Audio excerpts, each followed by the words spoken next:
Qual você acha que é o DNA do planejador, cara? Ó. Você exporta isso pra tudo que você faz. Então, alguns devem entender como um cara extremamente racional.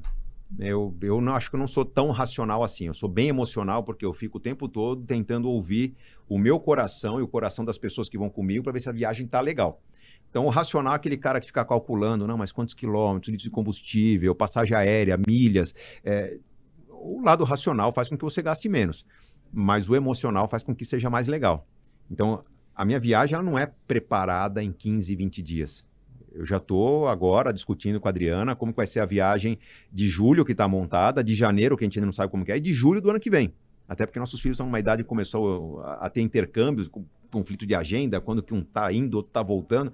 Enfim, a gente planeja com antecedência, define o destino. Ao definir o destino, eu começo a fuçar em tudo quanto é blog, não só blogs internacionais, mas blogs locais, as pessoas locais, quais são os destinos mais especiais, e vou tentando conectar com o que meus filhos estão vivendo. Porque é muito chato viajar com criança quando a criança não está afim daquilo que os adultos estão fazendo. Então, por exemplo, teve viagem que nasceu no que eles estavam vivendo. Em 2018, era o momento que meus filhos estavam Harry Potter, castelos, princesas, era Sim. princesa, mas já não queria tanto Disney.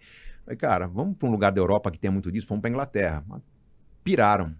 A Escócia, principalmente. Né? Maravilhoso. Nossa, a gente foi. a gente pirou na Escócia. Que lugar fantástico, e todo lugar era algo emblemático, o símbolo de alguma batalha. Eles gostaram muito.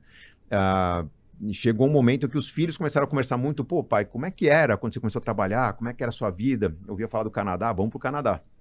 Então, a gente sempre tenta fazer alguma coisa meio temática para que eles se sintam respeitados, assim, a vontade deles está acontecendo. A Itália, que a gente fez esse ano, é uma viagem que eu queria fazer desde 2012.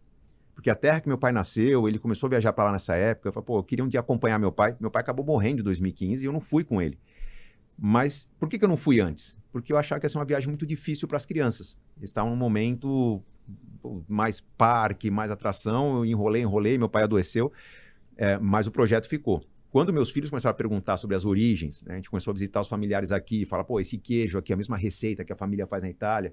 Eu percebi o interesse e começou a se criar uma história. Eu ainda comecei a viagem com os filhos falando, pô, pai, mas vai ser legal isso aqui? Só tem cidade desconhecida nesse roteiro? Vai ser legal. E aí foi explorar cavernas, vulcões, praias, castelos e toda a história da família. Foi muito louco. Foi pensado para que eles se surpreendessem a cada dia.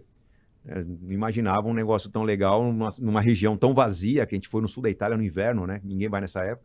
Mas foi pensado para ser E um ponto importante, sempre levando em consideração que criança cansa. Uhum. Sempre tem um dia que tem um parque, né? Ou uma viagem que a gente fez para Holanda, por exemplo. O fuso seria um desafio no primeiro dia. Mete um parque no primeiro dia, Pronto. que eles vão acordar cedo, porque é parque. Cansados. Vão chegar arrebentados 6 da tarde, 7 da noite. Já entra vão no dormir fuso. que nem uns anjinhos, já entra no fuso. Então tem umas técnicas para fazer com que a viagem funcione. Vai dar certo.